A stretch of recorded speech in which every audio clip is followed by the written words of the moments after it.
자, 이제 로마서 강의 32번째 시간입니다. 지금 오늘 로마서 1장 몇 절이죠? 18절. 강의는 32번째 시간인데 이러다가 150편이 넘어가는 거 아닌가 라는 생각이 듭니다. 오늘은요, 마음에 담아야 할 것이라는 제목입니다. 마음에 담아야 할 것. 사람은 마음이 있지요.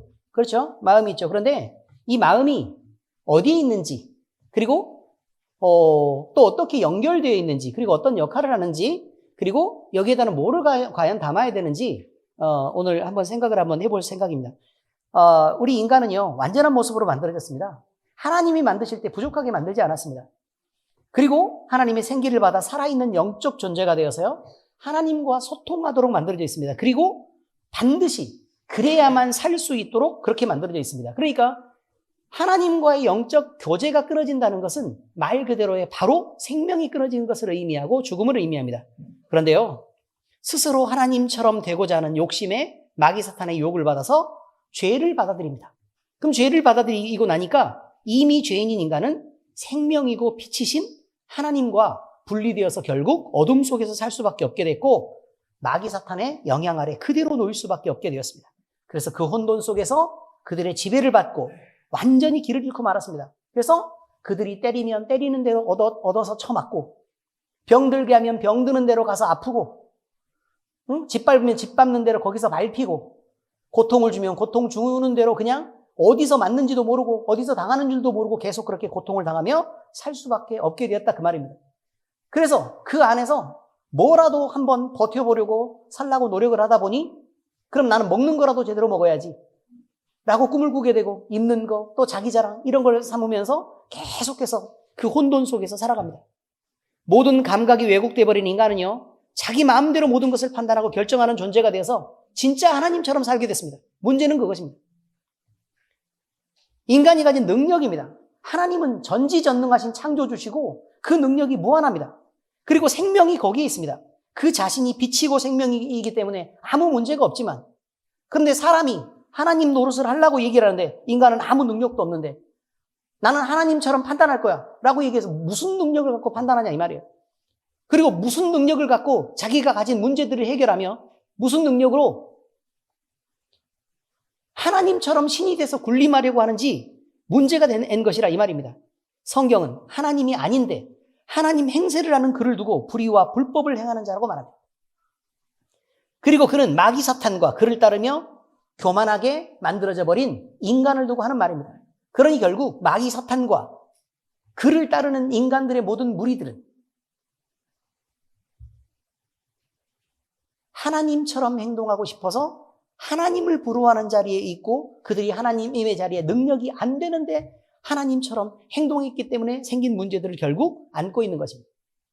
모든 인간이 자신의 모든 것을 담아두는 모든 인격의 영역을 마음이라고 말합니다. 근데 이 마음을 오늘 살펴보려고 하는데요, 인간의 마음은 어디에 있고 무슨 기능을 하며, 죄로 인해 부패한 마음은 하나님과 자신에 대하여 어떤 반응을 하고 있는지를 살펴보는 시간이 오늘입니다. 이제 이 지식이 우리에게 전달될 때 우리는 이것을 느끼고, 다른 사람은 그렇구나 라는 거 말고, 또는 관념적으로 그렇거나 말고 실제적으로 내가 이런 상태에 있구나 라고 느끼는 귀한 시간이 될 수 있기를 바랍니다. 네. 자, 오늘 말씀은 그렇습니다. 죽음이 주는 것, 이것은 절망이기도 하지만 소망이기도 하다라는 첫 번째 내용입니다. 본래 흙으로부터 사람은 만들어졌죠. 육신은 그렇게 만들어져 있습니다. 그래서 결국은 흙으로 돌아가서 그 생명이 끝나도록 되어 있습니다. 그런데 인간의 영혼은요, 하나님으로부터 영원하도록 만들어져 있기 때문에 영원히 사는 존재입니다. 인간은 누구나 죽습니다. 이것은 육신의 죽음을 말하죠. 그때 영혼을 담은 그릇인 육신은 흙으로 돌아가 버립니다. 그러면 남겨진 알맹이인 영혼은요, 자기를 창조하신 하나님께로 결국 돌아가야만 합니다. 문제는 이것이 몸과 영혼이 분리되는 죽음의 원리라는 것인데, 이렇듯 죽음이란 대단히 어려운 게 아니고 그냥 담겨져 있는 게 빠져나가는 것 뿐이다, 이런 말입니다. 그래서 하나님께로 돌아가는 인간의 영혼은 하나님이 요구하시는 일정한 기준을 만족해서 돌아가야 되는데, 그것은 바로 하나님이 만드신 의로운 영혼의 그 상태여야 된다는 것입니다. 하나님이 만드신 대로의 의로운 영혼의 상태여야 된다. 이게 조건입니다, 조건. 부패하고 더러워진 영혼, 오염된 영혼은 하나님이 안 받으시겠죠. 예를 들어 우리가 과일을 사더라도 우리가 먹을 수 있는 깨끗한 것을 남기고 나머지는 버리지 않습니까? 물론 그걸 사지도 않겠지만 시장에서 막 사면 그럴 수 있잖아요. 그죠? 그렇습니다. 근데 하나님이 영생하도록 분리를 해야 되는데 죄로 인해서 여전히 오염되어 있는 상태에서 올라오는 영혼이 있고 여기는 깨끗해진 영혼이 있단 말이에요. 이것은 깨끗하면 깨끗한 쪽으로 분리를 하고 그 다음에 더러운 영혼은 더러운 영혼 쪽으로 분리를 하는 거라 그런 의미입니다. 그러니까 아주 간단하게 흑백으로 설명하면 그냥 이렇다는 것이죠. 자, 그런데 그래서 부패하고 더러운 영혼, 이미 썩어서 망해버린 영혼은 하나님과 함께 할 수 없습니다. 그래서 영혼은 근데 문제가 뭐냐면 영생한다는 거예요. 영생한다. 그러면 더러워진 상태로 분리돼서 영생하는 것과 그 다음에 깨끗한 상태로 분리돼서 영생하는 것, 이 두 가지로 지금 나눠질 수밖에 없죠. 이미 죄로 오염된 영혼은 하나님으로부터 분리된 채 그것도 영원히 살아야 되는데 그 사는 장소를 성경에서 얘기를 하고 있고 그것이 바로 지옥이라고 얘기하는 것입니다. 하나님께서 아담과 하와인 인간을 만드셨을 때 영혼이요, 그들이 이끄는 대로 그들의 육체의 본성을 지배하고 다스릴 수 있었습니다. 그러니까 능력이 있었다는 것입니다. 아담만큼 지혜로운 사람이 어디 있습니까? 그렇죠. 아담만큼 지혜로운 사람이 어디 있습니까? 그런데 죄를 받아들이자 인간의 육신은 감각이 마비가 되고 왜곡되기 시작합니다. 왜냐하면 생명의 빛이 끊어지기 시작했기 때문에 그렇습니다. 여러분, 건강할 때 젊은 애들을 보면요, 제가 목욕탕을 자주 가봐서 아는데 깨끗한 편입니다. 제가. 아시죠? 목욕탕을 자주 가봐서 아는데 할아버지들은 뜨거운 물에 들어갑니다. 뜨거운 물에 들어갑니다. 그래서 시원해 이렇게 말합니다. 근데 애들은 미지근한, 그러니까 뜨거운 물이 있고 열탕이 있고 온탕이 있고 미온탕이 있어요. 미온탕이 있는데 온탕에다가 손을 이렇게 넣어보고 뜨거워, 그래서 미온탕으로 가서 미지근한 물에 들어갑니다. 애들은 그렇게 들어갑니다. 왜 그러죠? 세포가 살아있고 얇기 때문에 그렇습니다. 감각이 민감해서 그렇습니다. 할아버지들이 여기 들어와봐 시원해, 얼마나 시원한데, 땀 쫙 빼고 나면 얼마나 시원한데, 안 그래도 애들은 시원해. 충분히 시원해, 충분히. 그리고 어디 아픈 데도 없고 쑤시는 데도 없어요. 그러니까 안 풀어도 괜찮아요. 굳이 그렇게 풀어야 될 필요가 없다 이 말이에요. 자, 마찬가지입니다. 지금 죄로 인해서요, 점점 육신의 감각이 그 생명을 잃고 죽어가고 있습니다. 감각이 마비가 됩니다. 그러면 그 전에 느꼈던 아주 민감한 자극에 대해서, 아주 약한 자극에 대해서는 느낄 수가 없게 됩니다. 점점 하나님이 사람에게 여러 가지를 가르치고 싶고 말하고 싶고 건네주고 싶어도 그 감각들을 얻어내지 못해요. 뿐만 아니라 하나님이 만드신 자연이 주는 감각도 그렇고 또 사람들 사이에서 그 나타내고 서로 교감해야 되는 그런 감각들도 점점 무뎌집니다. 또 어떤 사람은요, 다른 사람의 마음을 훨씬 더 민감하게 바라볼 수 있는 마음을 가진 사람들이 있습니다. 그런 감각을 가진 사람들이 있습니다. 이런 사람들이 열이죠. 문제는 어떤 사람은 아무리 말을 해도 도대체 말이 통하지 않는 사람이 있습니다. 알아듣는 것처럼 해서 똑같이 돌아오고 또 알아듣는 것처럼 하지만 똑같이 돌아오고 자기 고집으로 돌아오고 자기 주장만 계속해서 내세우면서 자기가 옳다고 말하는 사람이 있단 말이에요. 그만큼 많이 왜곡되어 있는 것입니다. 그만큼 많이 굳어져 있는 것입니다. 여기서 말하면 어린애의 감각이 아니라 할아버지 감각을 갖고 있는 것입니다. 많이 죽었습니다.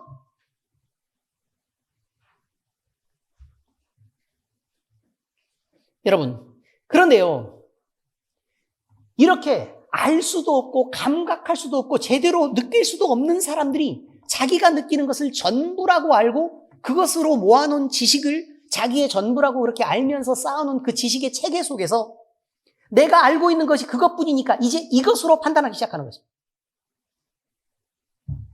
그럼 잘못된 감각들을 받아들이고 또 이것도 잘못 해석하고 그렇게 만들어진 체계로 그것을 옳다고 주장을 하고 그러면서 다른 사람과의 커뮤니케이션이 가능하겠냐? 라는 부분, 이것입니다.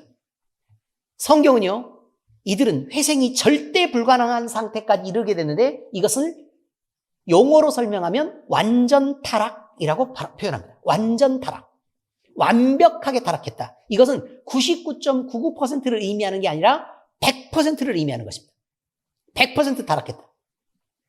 하나님은 이런 인간에게 아예 육신으로는 자기 본향인 흙으로 돌아가게 해버리고 영혼과 분리시키고 영혼을 살릴 수 있는 기회를 주시는 것. 이것이 바로 죽음이라는 것입니다.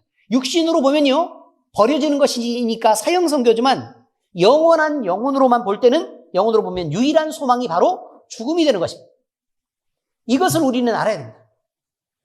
갈라디아서 5장 17절에 보면 육체의 소욕은 성령을 거스르고 성령의 소욕은 육체를 거스리나니 이 둘이 서로 대적함으로 너희의 원하는 것을 하지 못하게 하려 함이니라. 그러면 보세요. 이 말씀만 따르자면 우리는 이런 생각을 해야 돼요. 아, 우리가 지금 살고는 있는데 우리 육체의 소망이 분명히 있다는 거예요. 육체의 소망이 있는데 성령의 소욕과는 반대의 소망이 있다라는 걸 알아야 된다. 그걸 인정하지 못하면 그때부터는 문제가 생기는 것이다 이 말이에요. 육체의 소망을 놓고 그것을 만족시키려고 끊임없이 노력하고 기도하고 애쓰고 하나님 앞에 매달리고 달리는 사람들은 결국 그 육체의 소망, 썩어질 것들에 대해서, 흙으로 돌아갈 것들에 대해서 여기서 잔뜩 무엇인가를 여기다가 붙이고 쌓고 아름답게 꾸미고 하려고 하는 거죠. 근데 이것은 결국 분리될 것입니다. 이것을 알아야 된다는 것입니다. 그런데 세상에서 인간이 만들어낸 생각들은 흙이 근본이 되는 육신으로부터 나온 것이므로 그것은 모두 한 방향, 즉 하나님을 대적하는 방향, 성령의 생각과 반대니까 죽음과 멸망을 향해 가는 것뿐입니다. 곧 썩어지고 버려질 것을 향해 가는 것들 뿐이라고 성경은 얘기합니다. 그러므로 사람이 주장하는 생각으로는 영생하는 목적을 이룰 수 없고 하나님께로 돌아가는 구원 역시 절대로 불가능한 일이 되고 만다는 것입니다. 구원은 오직 하나님께로부터만 나오는 것이어야 됩니다. 영의 생각이어야 된다 이런 말이죠. 이 하나님이 영혼의 생명이자 본향이며 거룩하신 성령의 생각과 그의 견인으로만 구원에 이를 수 있기 때문에 우리는 영의 생각을 따라야 된다는 것이죠. 하나님이 제시하신 인간이 의로운 영혼을 가지게 되는 조건은 오직 그의 죄의 값을 완전히 지불하고, 그러니까 죄를 지었으면 그 죄를 벗을 만한 값을 지불하고 그 속박으로부터 벗어나는 길뿐이라는 거예요. 그 속박을 벗어나야 돼요. 근데 이것은 말로 나는 열심히 혼자 수련했으니까 죄로부터 벗어났어, 이렇다고 벗어날 수 있는 게 아니란 말입니다. 먹물 속에 갇혀있는, 까만 먹물 속에 갇혀있는 문어가 자기가 눈을 딱 감으면서 먹물이 안 보이네? 오랫동안 눈을 감고 있었더니 먹물이 전혀 보이지 않네? 내가 이 정도 수련했으면 나는 먹물 속에 있는 게 아니지 라고 얘기한다고 먹물 속에 없는 게 아니란 말입니다. 인간이 아무리 수련하고 아무리 높은 고급스러운 도덕적인 경지를 지녀도 죄의 세상 안에서 있는 한 그런 죄인이란 얘기예요. 그냥 그럴 수밖에 없어요. 그렇습니다. 그러니까 말로나 생각이나 관념이나 아니면 어떤 주장 갖고 변하는 게 아니라 사실이 변해야 된다. 사실이. 내가 여기 없다고 해서 없는 게 아니라 여기 없어야 없는 거라고요.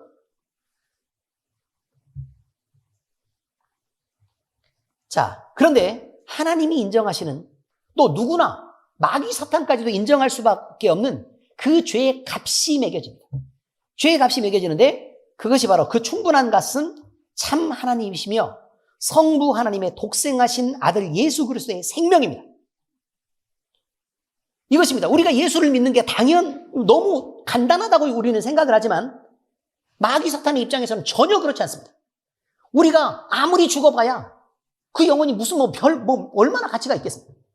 내 생명을 다해서, 아니면 내가 할 수 있는 모든 업적을 다해서 내가 내 죄의 문제를 해결해 버리라. 그럼 제일 많이 줄 수 있는 게요, 내가 가진 모든 재산과 내가 가질 수 있는 영혼뿐이에요. 근데 재산은 마귀 쥐가 쓸 수 있는 게 아니잖아요. 무슨 말인지 아시잖아요, 지금. 아니, 삼성 사서 어디다 써요? 마귀가. 마음대로 돌려서 쓸 수 있는 건데. 그러니까 마귀가 가질 수 있는 것은 겨우 영혼뿐이란 말입니다. 그러니까 그 영혼 한계를 갖는데, 그럼 네 생명을 나한테 다 바쳤어?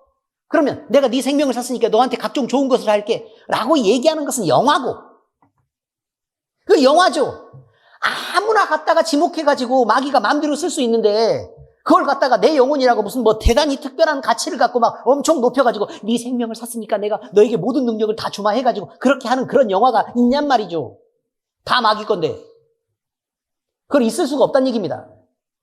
이해하시겠어요? 여러분이 마귀에게 영혼을 바쳐도 별거 없어요, 그냥.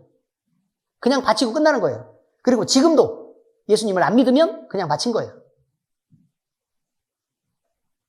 자, 그런데 그 거래 가지고는 네 생명을 구원할게라는 건 안 된단 말입니다. 그냥 자기 건데 뭐하러 내주겠냐, 이 얘기. 결국 마귀도 인정하고 하나님도 양보할 수밖에 없는 그게 뭐냐면 하나님의 목숨이에요. 하나님의 목숨. 근데 성부, 성자, 성령 하나님 세 분이 계시잖아요. 그 중에 성자 하나님의 목숨이 인간의, 그러면 이 목숨이면 돼? 라고 얘기하면 마귀 사탄이 어떻게 반응했다고요? 그러면 우리는 100% 오케이죠. 라고 얘기했단 말이죠. 이해가 되십니까? 그 정도의 가치도 없어요. 왜냐면 여러분 생각을 한번 해봐요. 예수 그리스도는 요한복음에 보면 예수 그리스도는 천지를 창조하신 분이에요. 이해가 되십니까? 그럼 누가 만들었다고요? 마귀 사탄도 예수님이 만들었어요. 그런데 그 자기를 만드신 예수님이 어떻게 하셨다고요? 목숨을 너희에게 줄게 라고 얘기했다 그 말이에요. 자기들을 만드신 예수님이 목숨을 내놓았다고요. 이거면 돼? 그러면 100% 오케이 이렇게 된 거죠. 그 가치를 생각하라는 얘기입니다. 가치를. 그래서 그러면 내 목숨을 내놓으면 그럼 얘네들이 구원받을 수 있어? 조건이 있어. 단 믿어야 돼 라고 얘기하는 거죠.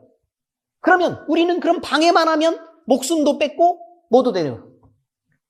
그렇죠. 얘네들 또 내 거고 이렇게 되는 거니까 그러면 우리는 모든 조건을 만족하는 걸로 해서 이 거래는 된 걸로 하시죠. 이렇게 됩니다. 자, 더 가치 있는 걸 얘기해 보세요. 이보다 더 가치 있을 수 있는 거. 마귀가 인정할 수 있는. 자, 이것은 마귀뿐만이 아닙니다. 하나님의 공의 측면에서도 마찬가지예요. 하나님은 죄를 지은 사람이요, 내가 용서해 줄게 라고 얘기하면 그 값에 대한 지불이 있어요. 하나님의 공의는. 그런데 그 값을 지불할 때 하나님은 죄보다 작은 것을 지불하면 죄가 남지 않습니다. 그렇죠? 죄보다 큰 것을 지불하려고 하는. 아니면 죄하고 맞는 것. 무슨 의미인지 아시겠습니까? 온 인류를 구원해도 그보다 더한 값을 지불을 하려고 하시는 하나님의 공의가 예수 그리스도의 생명을 내놓을 수밖에 없게 했다. 이런 말입니다.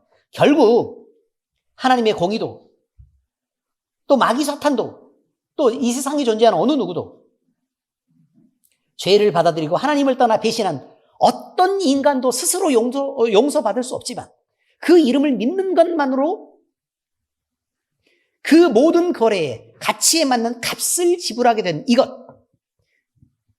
이 예수 그리스도의 생명은 오히려 하나님 편에서 충분히 지불하시는 것이고 마귀 사탄 편에서는 너무 만족스러운 결과를 얻은 그런 거래였다는 것입니다. 하나님을 선택하든 아니면 하나님을 버리고 마귀 사탄을 선택하든 둘 다 사람은 불만할 게 없습니다. 왜냐하면 자기가 선택해서 믿은 대로 마지막 길을 가면 됩니다.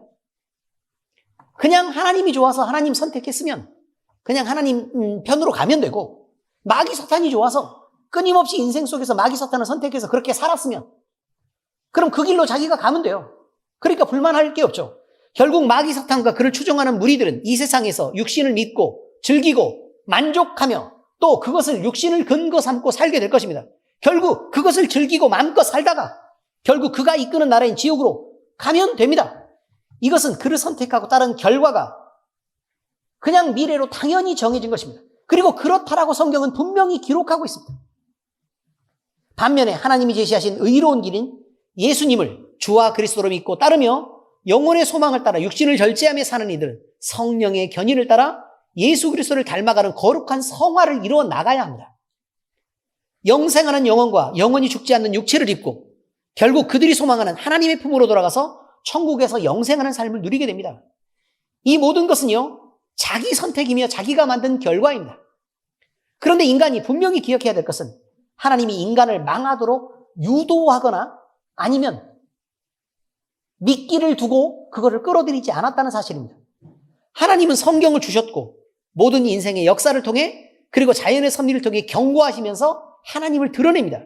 그리고 돌이킬 것을 끊임없이 요구했습니다. 그 길은 아니다. 아가. 돌아와야 된다. 그 길은 아니다. 정말 그렇게 가면 안 된다. 그리고 분명히 얘기합니다. 지금도 우리가 지옥을 말하는데 기분이 좀 별로죠. 가지 말라는 거잖아요. 별로니까 가지 말아라. 그런데 꼭 그 길을 가는 사람들은 하는 말이 있습니다. 지옥을 만들어 놓고 우리를 다 거기 처박으려고. 안 가면 되잖아요. 위험하니까 가지 말랬는데 뭐하러 굳이 가면서 지옥 만들었다고 불만이 가득하냐 이 말이에요. 지금도 하나님이 주신 이 모든 메시지를 거부하고 하나님을 대적하고 있는 것은 인간입니다. 그러므로 자기 영혼이 갈 결과에 대한 모든 책임은 자기 자신이 져야 되는 것입니다. 인간 누구나 천국과 지옥 이 둘 중 하나를 선택할 수 있는데 그것을 선택하는 것 자기 자신입니다. 그리고 그걸 선택해서 하나님 편을 선택하면 우리는 사실 능력으로는 하나님이 원하시는 구원에 이를 수 없기 때문에 그때부터 하나님이 적극적으로 도우셔서 마음껏 하나님을 믿을 수 있도록 우리를 견인해 가시고 돕고 또 챙기고 하시는 일을 성령 하나님이 하신다는 것입니다.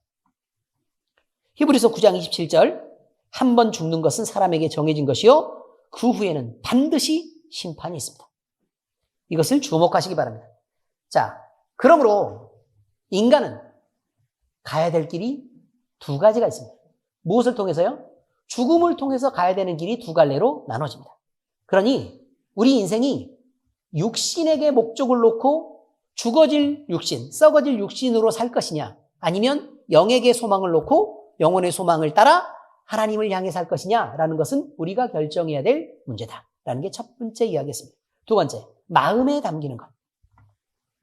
인간의 육신은요, 그저 영혼을 담는 통에 불과하다고 말씀드렸습니다. 그 통은 정도에 따라 다르지만 다른 통들보다 좀 깨끗한 통일 수도 있고 조금 더 지저분한 통일 수 있습니다.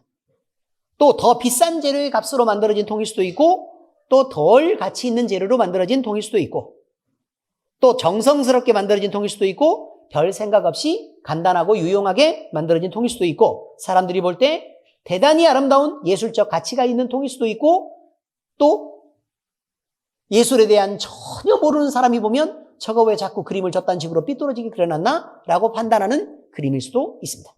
그런데 이 통은 통입니다. 통은 그저 통이기 때문에 내용물을 빼고 나면 그저 폐기될 것이고 통이란 그저 내용이 무엇이냐가 중요한 포장이라는 것입니다.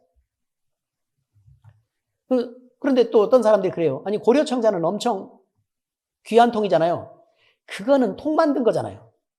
그것이 물건이잖아. 무슨 말인지 아십니까? 그게 물건이지 그걸 통이라고 얘기를 해요. 고려청자를 만들어 놓고 사람들이 누가 그거를 통이라 그래요. 고려청자를 만들고 밖에다가 케이스를 만든다니까요. 의미를 아시겠어요? 뭐가 통인지 뭐가 물건인지는 이해하셨죠 이제? 고려청자는 물건이라고요? 통이라고요?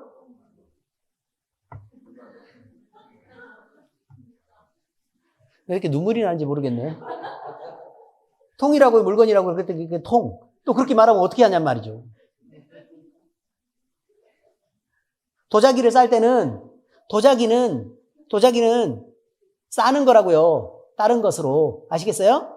다른 걸로 나무 박스로 해가지고 포장을 한다고요. 그러면 통은 뭐라고요? 나무 박스. 도자기는 내용물. 뭘 설명을 해도 이렇게 통처럼 생기다고 다 그냥 통 아니에요? 아시겠죠? 네. 자, 여러분 그렇습니다. 통은 통입니다. 버려지는 것입니다. 고려청자는 버리는 거 아니에요. 아시겠죠? 버릴 거면 가까이에서 버려주세요. 저 보는 데서. 이처럼 인간의 가치는요. 죽고 나면 곧 폐기되고 썩어질 육신에 있는 것이 아닙니다. 육신에 담겨 있고 육신이 지켜 지금 보호하고 있는 그 알맹이인 영혼의 가치가 있는 것입니다. 그러므로 모든 인간은 육신이 가진 재력이나 권력이나 건강이나 외모 등으로 그 가치를 판단하지 않습니다. 모든 인간은 그 존재로서 한 영혼이 가지는 소중한 가치를 지닙니다. 그 영혼은 바로 하나님이 부여하신 너 한 사람의 영혼, 너 한 사람의 영혼, 너 한 사람의 영혼의 그 가치를 지니기 때문에 사람은 누구나 피부색으로 서로 차별을 받아야 될 어떤 이유도 존재하지 않습니다. 사람은 외모, 즉 키나 생긴 것으로 판단을 받지 않아야 될 권리가 있습니다. 명심하시기 바랍니다. 배 나와도 괜찮습니다. 또 재력, 권력, 이것으로 인간의 인격이 이 사람은 더 소중하다, 이 사람은 더 소중하지 않다, 값어치 없다라고 말할 수 없는 것이란 말이에요. 그리고 때로 장애가 있어서 몸이 불편하거나 또는 건강해서 달려다니거나 이것으로 사람이 가치 있다 없다를 판단하는 것은 절대로 안 된다는 것입니다. 그러니까 한 영혼의 가치는 단 한 사람의 영혼으로서 그 존재의 가치를 인정을 받아야 그것이 인격이고 존중입니다. 우리는 그러라고 평등을 배웁니다. 이것이 성경적으로 바르다는 것입니다. 그런데 모든 사람이 자기 영혼을 가치 있게 생각하며 소중하게 관리하지 않습니다. 어떤 사람들은 보통 온통 육신을 만족시키는데 목을 메고 영혼이 없는 것처럼 살면서 영혼을 피곤하게 합니다. 어리석은 인간들이 영혼의 존재를 무시하고 함부로 살거나 또 그렇게 살다가 마음대로 살다가 막 화려한 걸 막 누리는 거예요. 그러다가 갑자기 언제 살펴보니까 갑자기 내가 더 누릴 게 없는 것 같은 거예요. 그래서 갑자기 막 자살이라도 해버립니다. 허물을 느끼고. 그러면요, 자신의 영혼은 그렇게 육신으로 살다가 그냥 버려지는 것입니다. 반면 자기 영혼을 살피며 하나님 가까이에서 회복과 복권을 꿈꾸는 사람들은 육체를 제어하고 영혼을 살리는 선택을 하며 살아갑니다. 이들은 그들의 마음 중심에 예수님을 받아들이고 성령의 인도하심을 따라 살게 됩니다. 이 영혼이 존재하는 인간의 영역을 성경은 뭐라고 표현하느냐? 영혼을 담는 위치를 마음이라고 표현합니다. 마음은요, 중심을 가리키며 전부를 나타냅니다. 전부. 다시 말하면 인간의 마음은 인간의 중심이자 인격 전체를 나타내는 것이라는 의미여서 성경은 마음을 동원해서 사람이 자기를 다스리며 마음으로 하나님을 받아들이고 섬기는 일도 하고 마음을 정해서 그의 행동을 결정하는 거라고 말합니다. 그래서 마음이 가면 다 가는 거다 이렇게 말하는 거죠. 그래서 신명기 6장 4절 5절에 이렇게 말합니다. 함께 읽을까요? 시작. 이스라엘아 들으라. 우리 하나님 여호와는 오직 유일한 여호와시니 너는 마음을 다하고 뜻을 다하고 힘을 다하여 내 하나님 여호와를 사랑하라. 이렇게 말합니다. 그리고 성경에서 마음이라는 용어는요, 구약 성경에 730회나 등장합니다. 신약 성경에서는 105회나 기록되어 있고 그 외에 마음들이라는 것까지 말하면 성경 전체에서 955회나 기록되어 있습니다. 그리고 마음을 이렇게 직접 단어로 쓴 것만 이 정도죠. 마음이라는 표현을 쓴 것까지 합하면 이거는 뭐 수천 번이 넘어갑니다. 구약 성경에서 마음을 의미하는 단어는 10종류가 넘는데 그중에 가장 많이 사용하고 있는 말은 레브라는 단어인데 이 말은 심장을 의미합니다. 심장. 다시 말해서 생명의 중심이 마음이다. 이렇게 말합니다. 신약 성경에도 마음을 의미하는 단어는 여러 종류가 있는데 그중에 가장 대표적인 말은 카르디아. 이 말은 구약의 레브와 같은 개념으로 사용되는 이성이나 감정, 의지의 자리를 말하고 있습니다. 자, 그래서요, 어떤 표현을 쓰고 있는 거냐면 자, 마태복음 5장 8절 한번 읽어보세요. 마음이 어떤 건지. 시작. 마음이 청결한 자는 복이 있나니 그들이 하나님을 볼 것이며. 그러니까 마음은 하나님을 보는 곳이다. 이렇게 말하죠. 마음을 깨끗하게 해야 하나님을 볼 수 있다.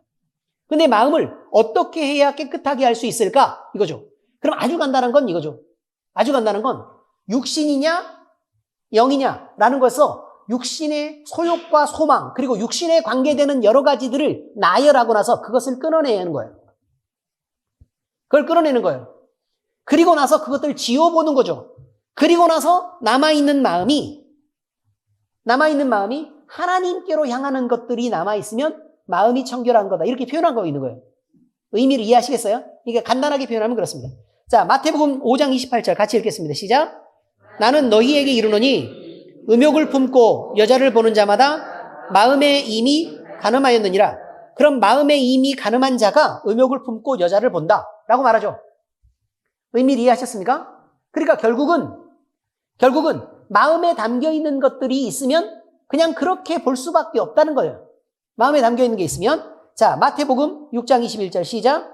내 보물이 있는 곳에는 내 마음도 있느니라. 다시 말하면 마음이 같기 때문에 그것을 가치 있게 보물로 인식하게 된다라는 뜻입니다. 보물로 인식하게 된다. 마음이 안 가면 그게 가치 있다고 생각이 안 드는 거죠. 예를 들면 좋은 옷을 보고 저거 이쁜데 라고 말하면 마음이 간 것이고 그것을 가치 있다고 말하는 것입니다. 이해가 되셔요?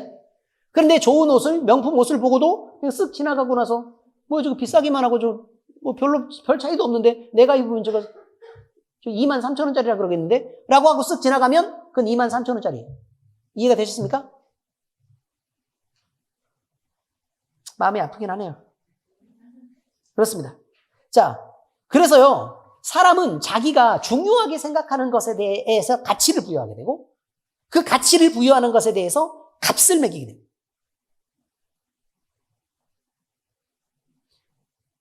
그런데, 왜 성경에서 방탕하지 말라고 얘기하는 줄 아십니까? 방탕하다는 뜻이 뭐예요?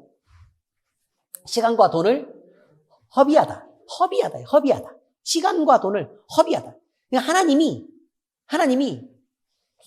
영의 생각으로, 성령의 생각으로 요만큼만큼이 네가 거기서 만족하고 또 사용하고 그럴 만한 범위의 것으로 하나님이 허용하신 거예요. 그런데 거기서 욕심을 부려서 넘어가는 거죠. 욕심으로 넘어가는 거예요. 예를 들면요, 우리가 밥을 먹습니다.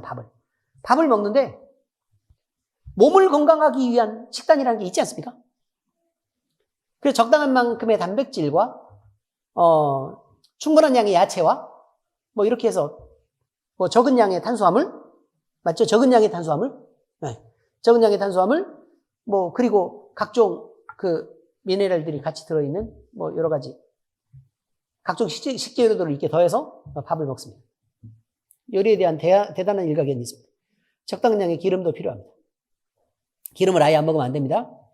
자, 그런데 되도록 식물성 기름이 좋습니다. 동물성 기름은 별로 좋지 않습니다. 자, 그런데 여기서요, 우리가 필요한 것보다 더 먹으면 어떻게 되죠? 예를 들어 뷔페를 갔어요. 뷔페를 갔는데 그보다 돈이 아까워요. 그럼 어떻게 해야 돼요? 더 먹죠. 최근에 더 먹어보신 분이 계세요. 더 먹으면, 자, 돈을 아끼기 위해서 더 먹었다고 얘기합니다. 내가 돈을 냈으니까. 그럼 그 다음에 몸은 뭐를 해야 되죠? 몸은 죽어라고 견뎌야 됩니다. 왜냐면 남는 것은 소모를 해야 하고.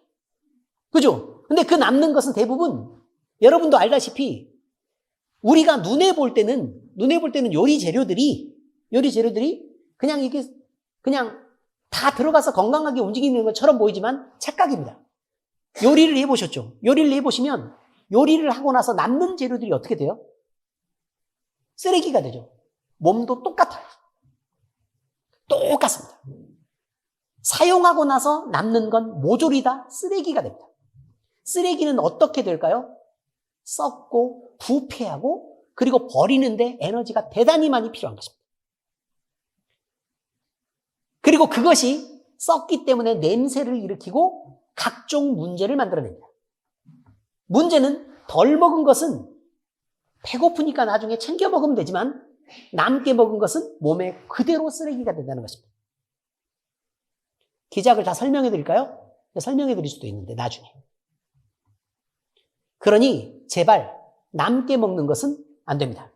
자, 그러면 차라리 23,000원을 내고 뷔페를 갔는데 내가 18,000원어치를 먹고 멈추는 게 좋을까요? 29,000원어치를 먹고 아니면 35,000원어치를 먹고 나는 뷔페에서 잔뜩 먹었다고 자랑하는 게 더 좋을까요? 결국 몸을 위해서는 적게 먹는 것이 유리합니다. 이해하셨습니까? 그래서 그 욕심을 버리는 게 중요하다. 그 욕심을 버리는 것. 먹는 것도. 자, 좋은 옷을 입습니다. 좋은 옷을 입는데 예쁘게 간단하게 좋은 옷을 얼마든지 입을 수 있습니다. 그런데 그것이요, 남에게 자랑하는 것이 아니라 꼭 내 필요를 따라 내가 예쁘고 단정하게 그렇게 입을 수 있습니다. 문제는 내가 아무리 좋은 옷을 입어도 아무도 나를 알지 않습니다. 그냥 그저 내가 한번 입을 뿐입니다. 그리고 한번 입고 나죠? 그럼 새 옷이 아닙니다. 중고입니다. 자동차를 갈아탔어요? 지나다니는 차들이, 좋은 차들이 엄청 많습니다. 그러면 내가 그냥 가벼운 차를 타면 그냥 실용적으로 타면 됩니다. 좋은 차를 타면 남들과 비교해야 됩니다. 어떤 게 더 피곤할 것처럼 보이십니까?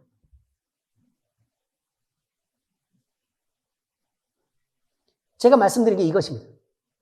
우리가 육신으로 쌓아가는 것들은 결국 남의 눈을 의식하고 또 육신으로부터 무언가를 남에게 기대하는 게 생겨서 그것이 영혼을 피곤하게 합니다. 그렇기 때문에 우리는 필요 이상을 써야만 하고 그래서 방탕할 수밖에 없습니다. 내가 고생하는 것을 보상받아야 돼서 더 많이 즐겨야 되고 더 많이 먹어야 되는 것. 그것 때문에 만들어진 여러 가지 문제가 있다는 것입니다. 그래서요, 여러분, 우리가 생각을 할 때 나 자신에 대해서나 내 자녀에 대해서나 지나치게 내가 못해주는 그것으로 보상하려고 노력하지 마세요. 그것은 보상이 되는 것도 아니고 또 그것으로 보상한다고 그가 만족할 수 있는 것도 아닙니다. 보상은 불만스럽기 때문에 있는 일입니다. 이해가 되셨습니까? 교통사고가 났어요. 그럼 보상을 해요. 그럼 교통사고 안 일어난 것이 돼요? 안 돼요. 자녀들과의 문제가 생겼어요. 그런데 다른 방식의 보상이 자꾸 있으면 그것은 좋은 보상이 아닙니다. 서로 사랑하시기 바랍니다. 많이 아끼고 많이 챙겨줘야 돼요. 그래야 보상인데 그것으로 그럼 내가 선물 사줄게. 선물 한 번 할 수 있어요. 근데 그게 미끼가 돼요. 나중에. 불편합니다. 그런 식으로 계속해서 보상하면 자녀들이 가진 불만이 사라집니까? 아닙니다. 인격과 태도를 바꿔서 서로 만나는 방식을 바꿔야 됩니다.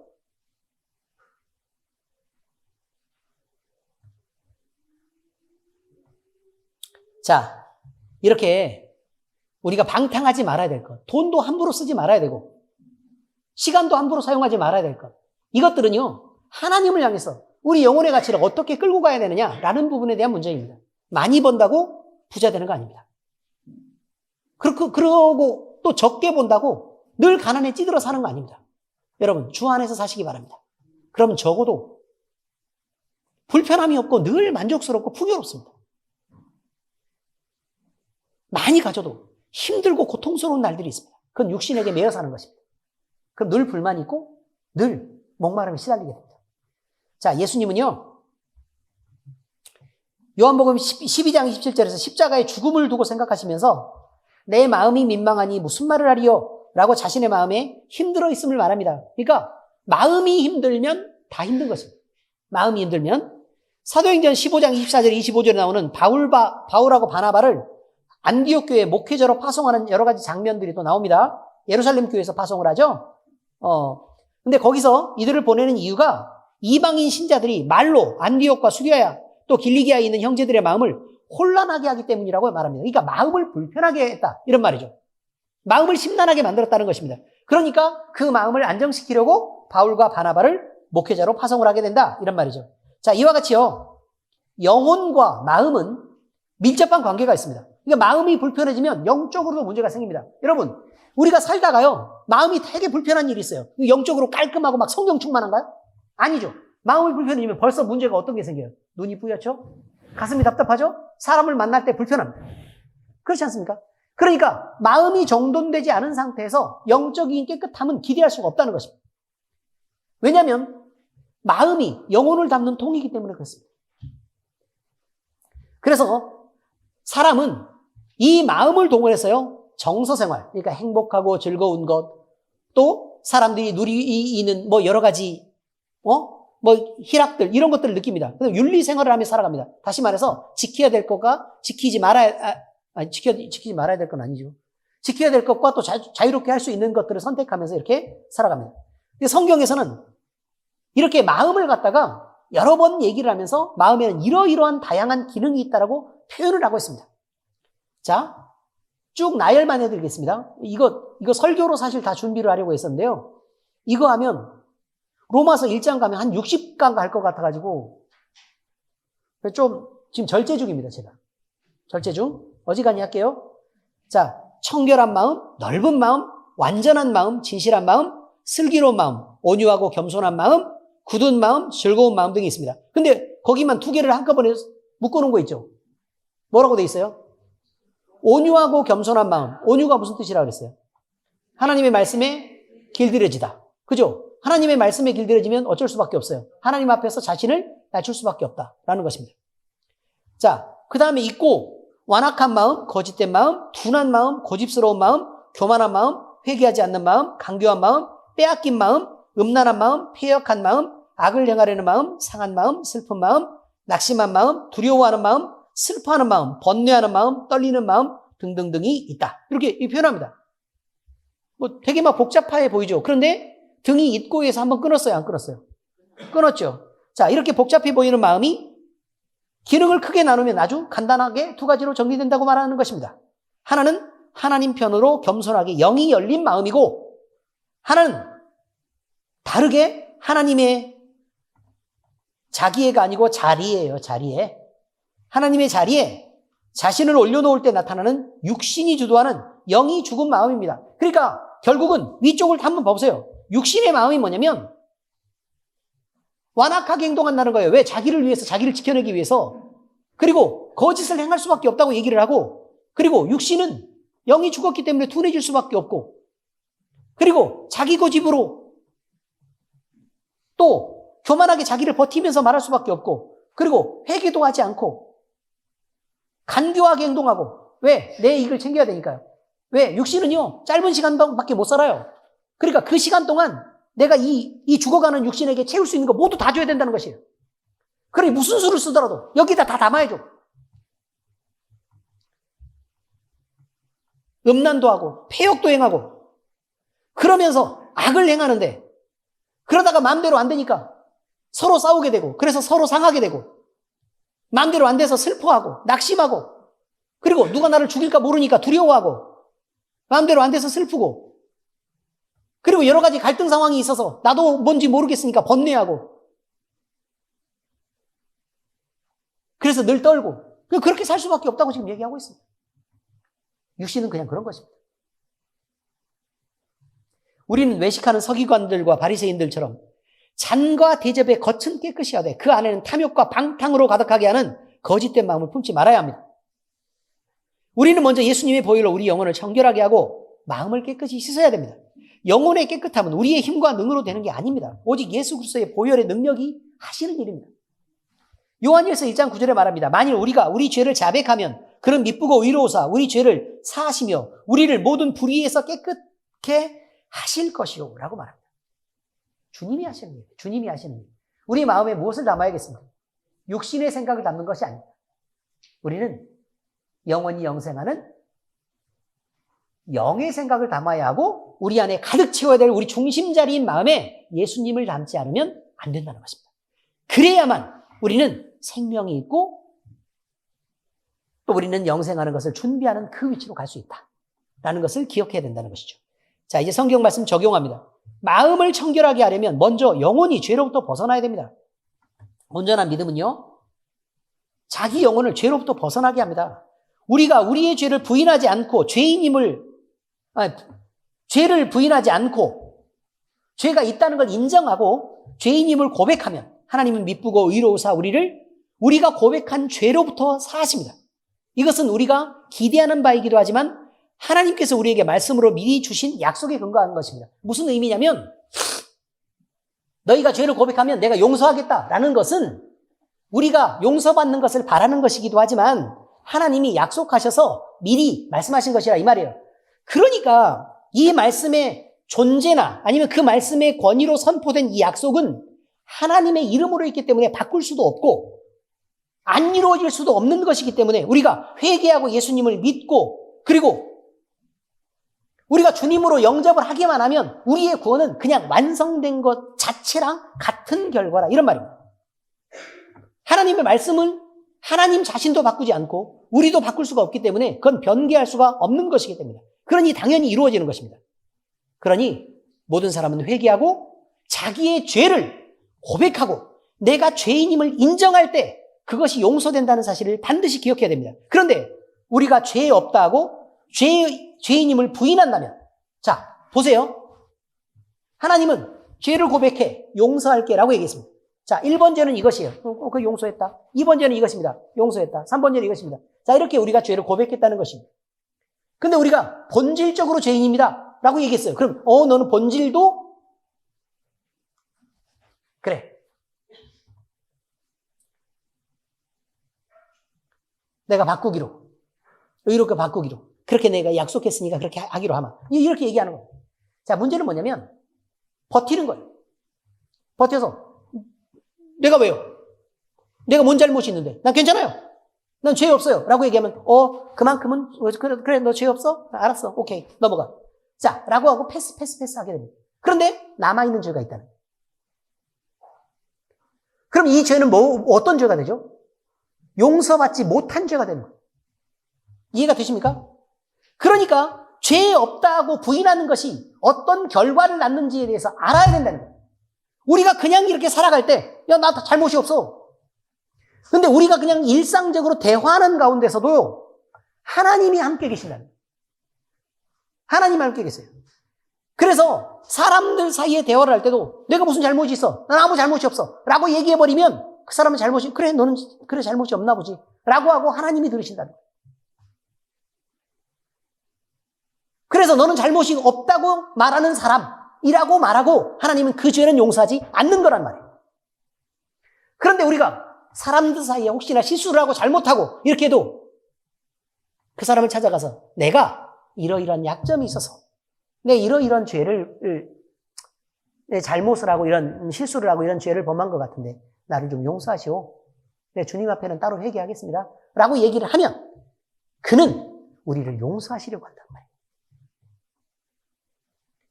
완악하게 버틸 일이 아닙니다. 그러면 그냥 용서 안 받으면 끝나는 일이에요. 우리는 우리 사이에서 넘어가지만 하나님은 그것에 대한 용서가 없으니까 얼마나 답답하시냐 이 말이에요. 왜 그걸 남기고 지나가냐고, 더럽게. 왜 용서받지 못할 죄로 남기고 지나가냔 말이에요. 모두 다 끌어내시기 바랍니다. 그래서 빨리빨리 털어내시기 바랍니다. 내가 털은 게 남을 위한 게 아니에요. 하나님과 나 사이의 문제지. 사람은 다 잊을 거라고. 그렇지만 나한테는 남겨지는 것이고 하나님은 용서하지 않는 것이잖아요. 왜들 그렇게 사시냐 이 말이에요. 여러분, 마음을 청결하게 하려면 먼저 영혼이 이렇게 죄로부터 벗어나야 돼요. 하나님과 관계가 먼저 만들어져야 그래야 죄의 용서까지 내가 갈 수가 있는 거란 말이에요. 그런데 용서받은 자로서 의롭게 인정받았다고 하더라도 깨끗해진 자기 영혼을 통해 마음이 깨끗하게 유지해야 될 책임이 누구에게 있겠어요? 그러면 나에게 있는 것입니다. 그리스도인이라고 불리는 사람들이 사람들의 지탄을 받는 행동을 하며 못나게 사는 것은 바람직하지 않습니다. 잘 살아야 됩니다. 손가락질을 받아도 저 사람 너무 착해로 손가락질을 받으셔야 됩니다. 저 사람은 늘 져주는 사람, 이런 걸로 손가락질 받아야 돼요. 아유, 저런 사람이 세상에서 어떻게 버티고 살겠어, 저렇게 살면. 이런 걸로 손가락질을 받아야 돼서 그리스도인은 순교자들처럼 자기의 몫을 하고 죽어야 된다 그 말이에요. 자기의 몫을 하고. 마음이 청결하게 하며 그 마음에 담긴 것이 참 의로우신 하나님을 드러내는 그것이 바른 신앙입니다. 나로 그리고 내 이름으로 사는 것. 대단히 인정받는 것 같지만 그러나 아무리 잘 의롭게 살아도 육신으로 사는 것입니다. 자기 이름을 빛내지 마시기 바랍니다. 자기를 드러내지 마시기 바랍니다. 제발 자기를 덮고 내가 죽고 없어져서 예수 그리스도가 드러나는 그런 삶을 사시기 바랍니다. 그리스도의 이름으로 사시는 것이 영으로 마음을 다스려서 사는 것입니다. 우리 마음속에 예수 그리스도가 채워져 있습니까? 그러면 여러분은 그리스도인입니다. 우리 주님의 은혜가 온 교회에 넘치고 우리 무리와 함께 하시기를 축복합니다. 기도하겠습니다. 하나님 아버지 감사합니다. 우리의 중심인 마음의 자리에 우리의 영혼을 채우고 또 그 영혼이 하나님 앞에 성결하고 깨끗한 모습으로 우리가 살기를 바랍니다. 그래서 아버지 하나님, 우리의 깨끗한 영혼으로 이미 죽어서 썩어질 육신을 다스리고 또 이것이 절제됨으로 인해서 하나님 앞에 영광되는 삶을 그리고 그리스도인의 온전한 삶을 살아줄 수 있기를 바랍니다. 우리 모두가 그렇게 주의 성령으로 이끌리고 주의 성령으로 충만한 삶을 살도록 주께서 우리를 인도하여 주옵소서. 살아계신 우리 주 예수 그리스도의 이름으로 감사하며 기도합니다. 아멘.